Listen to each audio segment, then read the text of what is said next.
కేవలం ఒక దళిత నాయకుల ముందుకు వచ్చి మాట్లాడే పరిస్థితి ఎందుకు వస్తుంది? అన్ని పార్టీల సంగతి నెట్టిన వైసీపీ అంటే తీసేయండి, వాళ్ళకి క్రమశిక్షణా సంఘం ఇట్లాంటి వాటి మీద విశ్వాసం లేదు, నమ్మకాలు లేవు, అట్లాంటి భ్రమలు కూడా లేవు వాళ్ళకి. అది క్రమశిక్షణ ఉంటే కదా దానికి ఒక సంఘం అంటూ ఉండేది.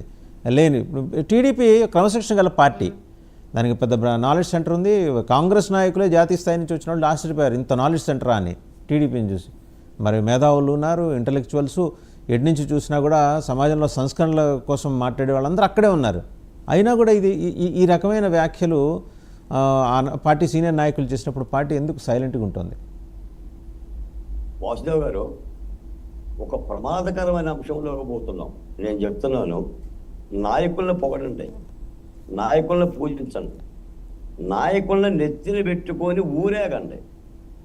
కానీ ప్రతి నాయకుడు చెప్పిన మాటనే వేదంగా భావించమాకండి. నేను జనసేన నాయకురాలు సునీత గారి కోసం చెప్పడం, సుజాత గారి కోసం చెప్పటంలా, ఒక సందేశం ఇవ్వటం కోసం చెప్పాం. నేను చెప్పడం వల్ల డాక్టర్ దామచర్ల త్యాగరాజు గారు సనాతన ధర్మం మీద రాసిన విషయం చెప్తున్నా. సనాతన ధర్మం మీరు నేను చెప్పింది కాదు, సృష్టిలో 400 సంవత్సరాల క్రితం చెప్పింది. నేను దళితుణ్ణి, మూతిగా ముంతా ముడ్డికి చీపురిచ్చింది సనాతన ధర్మం. నన్ను ఊరి చివరికి వెళ్ళగొట్టింది. సుజాత గారు ఏ కులమో నాకు తెలియదు. ఈ సనాతన ధర్మం ఉనికిలో లేదు, అయిపోయింది. ఎవరో అర్థంగా పెట్టరు. సతీ సహగమనం మధ్యలో తీసుకురాదు. సతీ సహగమనం, బాల్య వివాహాలు, దళితుల అంటరానితనం, ఇవన్నీ సనాతన ధర్మంలో ఉన్న వేదాలు. వాసు గారు, ఋగ్వేదము, యజుర్వేదము, సామవేదము, అధర్వణ వేదము అనేది సనాతన ధర్మంలో వాటి యొక్క భౌతిక సిద్ధాంత పునాదులు. తల నుంచి బ్రాహ్మణులు పుట్టారు, భుజాల నుంచి క్షత్రియులు పుట్టారు, ఉదరం నుంచి వైశ్యులు పుట్టారు, తొడల నుంచి శూద్రులు పుట్టారు, పాదముల నుంచి పంచములు పుట్టారు. దీని యొక్క అంగం అది. కాబట్టి తల నుంచి బ్రాహ్మణులు పుట్టారు కాబట్టి రాజ్యపాలన సలహాలు ఇవ్వాలి. భుజముల నుంచి క్షత్రియులు పుట్టారు కాబట్టి రాజ్యాలు వేలాలి. ఉదయం నుంచి వైశ్యులు పుట్టారు కాబట్టి వ్యాపారాలు చేయాలి. తొడ నుంచి శూద్రులు పుట్టారు కాబట్టి వ్యవసాయము, ఇతర పనులు చేయాలి.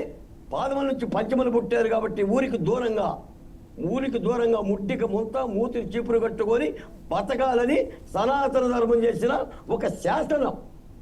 దానిని గుర్తించండి. ఏదో బాలకోట మాట్లాడి కాబట్టి బాలకోటకు కౌంటర్ ఇద్దాం, దాన్ని పొగుడుదాం కాదు. గూగుల్లోకి వెళ్ళండి, కొట్టండి సనాతన ధర్మం అంటే ఏమిటి అని. పుంకాలుగా వస్తాయి. అదే రూపం చెందింది.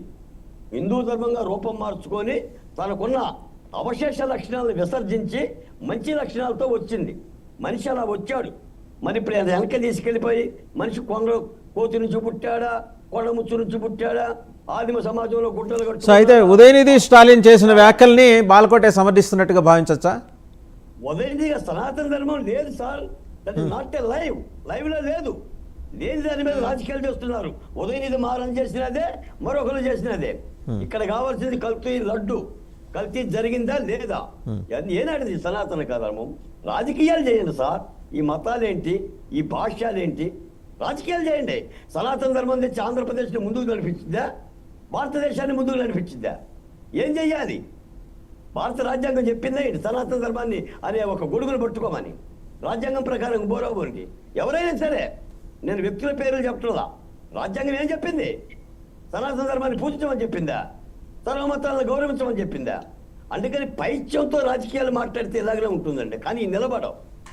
ఉదయనిధి మాట్లాడినప్పుడు చాలామంది హిందూ సమాజం వాళ్ళు తలకు ₹1 కోటి, 2 కోట్ల రూపాయలు తెస్తామన్నారు.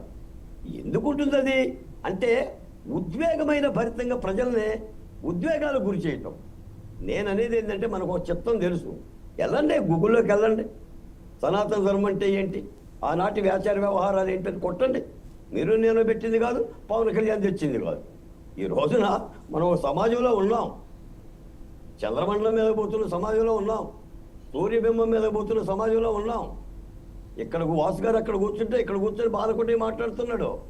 సరళీకృత ఆర్థిక విధానాలు, పోలవరం ఎట్ట కట్టాలి, అమరావతి ఎట్ట కట్టాలి, దళితుల మీద అట్రాసిటీ ఎట్ట తగ్గించాలి, పసిపిల్లల మీద హననం లేదా అత్యాచారాలు జరగకుండా ఏం చెయ్యాలి, ఇది కదా ప్రజలకు కావాల్సింది, ఇది కదా వాసు గారు.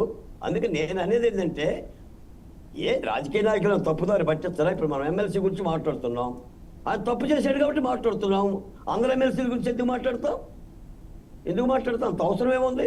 వైసీపీలో 151 మంది ఎమ్మెల్యేలు పనికిరాలని చెప్పారు ఎవరన్నా? తప్పు చేసిన వాళ్ళతో మాట్లాడతాం.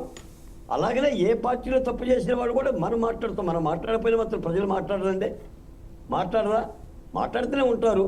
కాబట్టి ఏంటంటే ప్రజలకు అవసరమైన మాట్లాడాలి తప్ప. రైట్, సుజాత గారు ఏమంటారు? ఇంకా టైం కూడా పూర్తిగా వస్తుంది. సుజాత గారు, ధర్మాల గురించి అయితే పట్టించుకోవాల్సిన అవసరం బాలకోటే గారు రాజు ఒక్క నిమిషం అండి. సుజాత గారి మాటలకి బాలకోటే గారు కౌంటర్ ఇచ్చారు.